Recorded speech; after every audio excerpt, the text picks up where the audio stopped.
ఇండస్ట్రీలో ఆమె ఓ అందాల తార. ఎన్నో అద్భుతమైన సినిమాల్లో నటించి మంచి గుర్తింపు తెచ్చుకున్నారామె. ఆమె జీవితం ఓ మిస్టరీ. ఓ నటుడు ఆమెపై పగబట్టడంతో కెరీర్ నాశనం అయింది. అంతేకాదు ఆమె చనిపోయిన తర్వాత శవం కూడా దొరకలేదు. నట శిరోమణి పసుపులేటి కన్నాంబ 1934 నుంచి 1965 వరకు దక్షిణాదిన తిరుగులేని తెలుగు తారగా వెలుగొందారు ఆమె. నేటి తరానికి ఆమె అద్భుతమైన నటన, విశేషమైన జీవితం పరిచయం చేయదగినది. కన్నాంబ 1912లో ఏలూరులో జన్మించారు. పెరిగింది మొత్తం గుంటూరులో. వీరిది చాలా పెద్ద కుటుంబం. 17 మంది సంతానం. కుటుంబంలో ఆమె ఒక్కతే కూతురు కావడంతో అల్లారుముద్దుగా పెరిగారు. 5వ తరగతి వరకు చదువుకున్న కన్నాంబకు వీధి నాటకాలు చూడడం అంటే ఎంతో ఇష్టం. నాటకాలను చూసి ఇంటికొచ్చాక ఆ డైలాగులను అనుకరిస్తూ ఇంట్లో అందరినీ నవ్వించేవారు. 11వ ఏట నాటకాలు చూడడం మొదలుపెట్టి ఆ తర్వాత నావెల్ నాటక సమాజంలో చేరి బాలతారగా పలు చిత్రాలు చేశారు. 1935లో హరిశ్చంద్ర సినిమా ద్వారా కన్నాంబ వెండితెరకు పరిచయమయ్యారు. ఆ చిత్రంలో హరిశ్చంద్రుడి భార్య చంద్రమతి పాత్రను పోషించి తొలి చిత్రంలోనే అద్భుతమైన నటనతో మంచి పేరు తెచ్చుకున్నారు. సినీ పరిశ్రమలో అడుగుపెట్టిన కన్నాంబ 100కు పైగా సినిమాల్లో నటించారు. ద్రౌపది వస్త్రాపహరణం, కనకతార, పల్నాటి యుద్ధం, అనార్కలి, దక్షయజ్ఞం, తోడికోడలు వంటి అనేక విజయవంతమైన చిత్రాల్లో ఆమె నటించారు.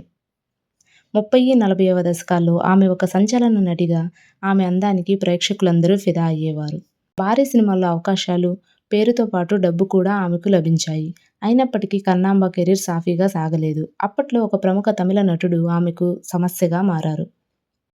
కన్నాంబను లొంగదీసుకోవాలన్నది అతని లక్ష్యం.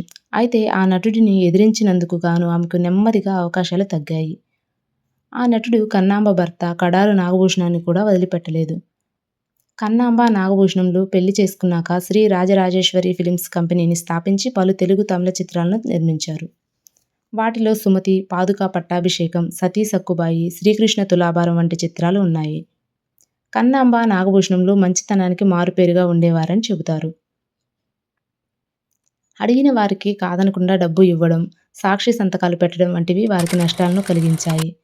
అవకాశాలు కోల్పోయేలా చేసిన నటుడితో ఒక సినిమా తీసి భారీగా నష్టపోయారు. ఆ నటుడితో 2-3 సినిమాల్లో తమ బ్యానర్లో నిర్మించడానికి ఒప్పందం కుదుర్చుకున్నారు. మొదటి సినిమా తీసేటప్పుడు తన స్నేహితుడి బ్యానర్కి ఆ సినిమా ఇవ్వాలని ఆ నటుడు కోరగా వారు అంగీకరించారు. 30% మాత్రమే చెల్లించి మిగతా 70% డబ్బు ఇవ్వకపోయినా కన్నాంబ దంపతులు అతనితో రెండో సినిమా తీయడానికి సిద్ధపడ్డారు. ఆ సినిమా సగంలో ఉండగానే ఆ నటుడికి రాజకీయాల పట్ల ఆసక్తి పెరిగి చిత్రాన్ని పూర్తి చేయకపోవడంతో వారికి మరింత నష్టం మిగిలిందని కన్నాంబ మనవడు పసుపులేటి దేవి చౌదరి గతంలో ఓసారి మాట్లాడుతూ ఆ నటుడు తన అమ్మపై తీవ్రమైన పగబట్టాడని, ఆమె కెరీర్ నాశనం చేయడమే కాకుండా తన తాతగారికి అవకాశాలు కూడా రాకుండా చేశాడని పేర్కొన్నారు. ఆత్మబలం 1964 కన్నాంబ చివరి సినిమా. అదే ఏడాది మే 7న ఆమె తుది శ్వాస విడిచారు.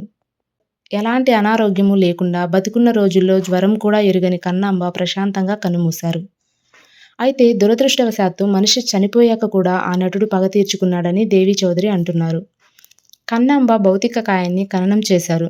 అక్కడ సమాధి కట్టించాలనేది కుటుంబ సభ్యుల ఆలోచన. అయితే అంతలోనే శవం మాయమైంది. శరీరంపై ఉన్న నగల కోసం దొంగలే మాయం చేశారని కొందరంటే అది ఆ నటుడి పనే అని ఆమె మనవడు తెలిపారు. ఆమె శవాన్ని ఎత్తుకెళ్లి నగలన్నీ తీసేసి శవాన్ని ఎక్కడో పారవేశారని వార్తలు వెలుగులోకి వచ్చాయి. పోలీసులు కేసు నమోదు చేసి దర్యాప్తు చేసినప్పటికీ ఆ శవం ఏమైందో ఇప్పటికీ తెలియదు. ఇది కన్నాంబ జీవితం. ఒక విషాదఘట్టంగా తెలుగు సినీ చరిత్రలో ఒక మిస్టరీగా మిగిలిపోయింది. ఇది మా వీడియో మీకు నచ్చినట్లయితే లైక్ చేయండి, షేర్ చేయండి. మా ఛానల్ని సబ్స్క్రైబ్ చేసుకోవడం మాత్రం మర్చిపోవద్దు. Thanks for watching.